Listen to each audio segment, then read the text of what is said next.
ఈరోజు అందుకనే ప్రజలకు ఏ సమస్య వచ్చినా కూడా ఈరోజు చంద్రబాబు నాయుడు ఎలాగూ చెయ్యడు అని చంద్రబాబు నాయుడిని ఎవరు కలవడంలా. ఆయన ఎలాగో కలిసినా వేస్టే, ఆయన ఎలాగూ చేయడని ప్రజలకు కూడా బాగా అర్థమైపోయింది. చంద్రబాబు నాయుడు ప్రభుత్వం ఇక పోతా ఉంది. గట్టిగా కళ్ళు మూసుకుంటే మరో 3 సంవత్సరాలలో చంద్రబాబు నాయుడు ఎగిరిపోతాడు. మళ్ళా వచ్చేది వైఎస్ఆర్ కాంగ్రెస్ పార్టీ అని చెప్పి వైఎస్ఆర్ కాంగ్రెస్ పార్టీ తలుపు తడుతూ ఉన్నారు. వాళ్ళకు జరిగిన సమస్యల గురించి చెప్తా ఉన్నారు. ఇది చంద్రబాబు నాయుడు తట్టుకోలేకపోతా ఉన్నాడు. తట్టుకోలేకపోతా ఉన్నాడు కాబట్టి ప్రతిపక్ష పార్టీని అణచివేయాలని చూస్తూ ఉన్నాడు. తద్వారా ప్రజల గొంతును నొక్కేయాలి అని చెప్పి తాపత్రయపడతా ఉన్నాడు.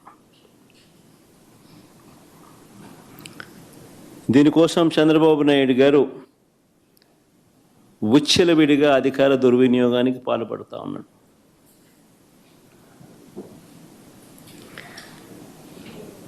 గతంలో పోలీసులు ఎలా ఉండేవాళ్ళు మా ప్రభుత్వ హయాంలో అని అంటే అత్యుత్తమ పనితీరుతో, గతంలో పోలీసులు మా హయాంలో అత్యుత్తమ పనితీరుతో, సంస్కరణలతో,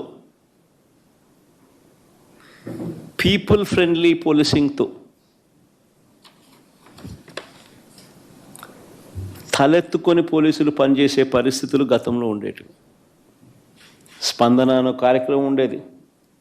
ఆ స్పందన అనే కార్యక్రమంలో వైఎస్ఆర్ కాంగ్రెస్ పార్టీకి సంబంధించిన వాళ్ళ సమస్యల కన్నా తెలుగుదేశం పార్టీ వారికి సంబంధించిన సమస్యలు ఎక్కువగా పోలీసులు సాల్వ్ చేసేవాళ్ళు,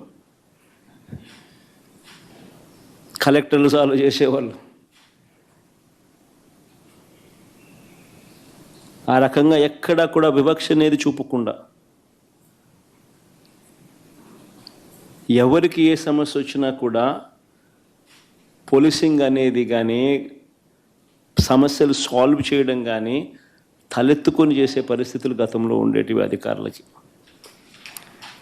ఈరోజు ఆ అధికారుల పరిస్థితి ఏమిటి అని అంటే చంద్రబాబు నాయుడు గారి మాట ఏ పోలీస్ అధికారైనా కూడా వినకపోతే వాళ్ళ పరిస్థితి ఏమిటి అని అంటే డీజీ స్థాయిలో ఉన్న అధికారి సైతం, పిఎస్ఆర్ ఆంజనేయులు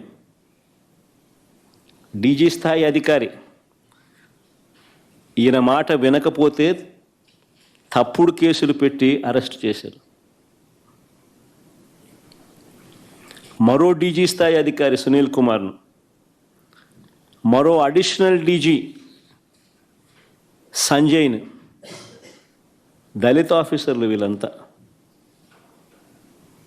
ఇంకొక బీసీ ఆఫీసర్ ఐజీ కాంతి రాణా టాటాను,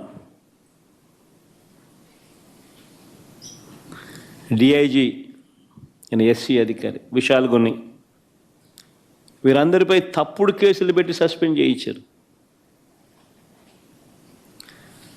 ఎందరో ఎస్పీ స్థాయి అధికారులపై తప్పుడు కేసులు పెట్టి విచారణ పేరుతో వేధిస్తూ ఉన్నారు.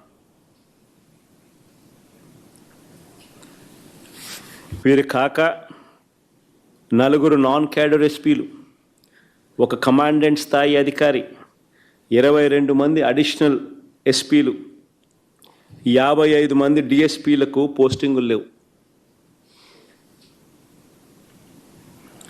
మరో 6 డిఎస్పీలు, 3 అడిషనల్ కమాండెంట్లు, 2 అసిస్టెంట్ కమాండెంట్లు కూడా హెడ్ క్వార్టర్లో రిపోర్టింగ్ చేయిస్తూ ఉన్నారు.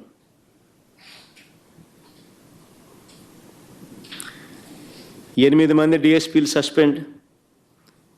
వీరు కాక మరో 80 నుంచి 100 మంది ఇన్స్పెక్టర్లు, 100 మంది కానిస్టేబుళ్ళు విఆర్లో ఉన్నారు. చంద్రబాబు నాయుడు గారి మాట ఎవరైతే వినరో వారి పరిస్థితి ఇది. రాష్ట్రంలో ఎంతటి దుర్మార్గపు పాలన నడుస్తూ ఉంది అని చెప్పడానికి ఇవన్నీ కూడా ఉదాహరణలు. కేవలం తన మోచేతి నీళ్లు తాగే అధికారాన్ని మాత్రమే తాను పెట్టుకొని వాళ్ళను కరప్షన్లో భాగస్వాములను చేసుకుని ఈరోజు రాష్ట్రంలో పరిస్థితి ఏమిటి అని అంటే డిఐజీ అనేవాడు మాఫియా డాన్. ఆ జోన్కు ఆయన కింద సిఐలు, ఓ డిఎస్పి, అదే ఆయన ఆర్మీ.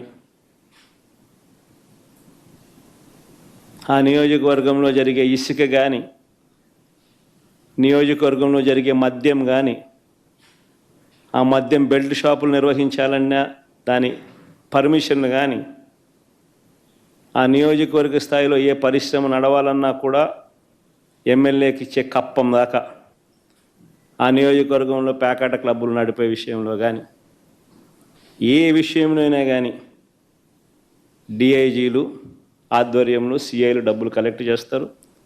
వీళ్ళు ఎమ్మెల్యేలకు ఇస్తా ఉన్నారు రివర్స్.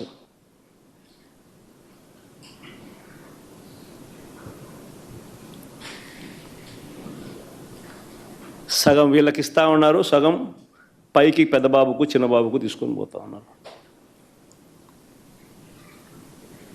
డిఐజీలతో నడిపిస్తూ ఉన్నారు కలెక్షన్ కార్యక్రమాన్ని.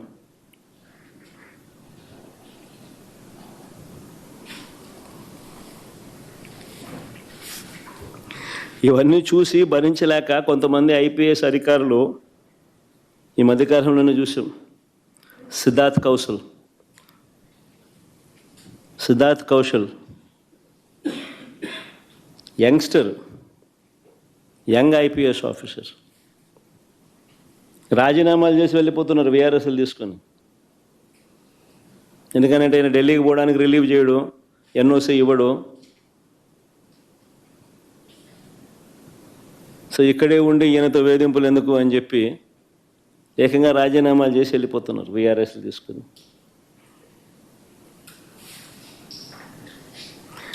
ఏ ప్రభుత్వమైనా గట్టిగా పని చేస్తే, ఏ ప్రభుత్వంలో అయినా పోలీసు వ్యవస్థ అన్నది గట్టిగా ఉంటే నేరాలు చేసేవాళ్ళు రాష్ట్రం వదిలిపెట్టి వెళ్ళిపోతారు. కానీ ఇక్కడ మాత్రం మన రాష్ట్రంలో పోలీసులు రాష్ట్రాన్ని వదిలిపెట్టి వెళ్ళిపోతున్నారు మంచి ఆఫీసర్లు.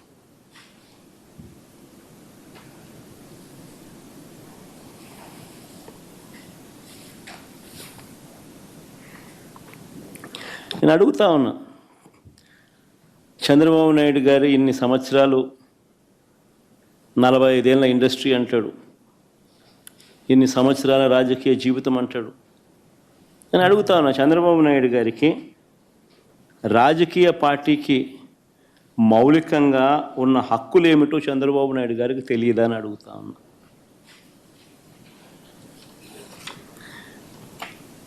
మరి పెద్ద మనిషి ఇన్నాళ్ళు రాజకీయాలు ఎలా చేశాడని అడుగుతా ఉన్నా. మీటింగులు పెట్టుకోవడము, ప్రజల దగ్గరకు వెళ్ళడము, ప్రజలను చైతన్యవంతులను చేయడము, ఇవన్నీ రాజకీయ పార్టీలకు ఉన్న హక్కులు కావా అని అడుగుతా ఉన్నా.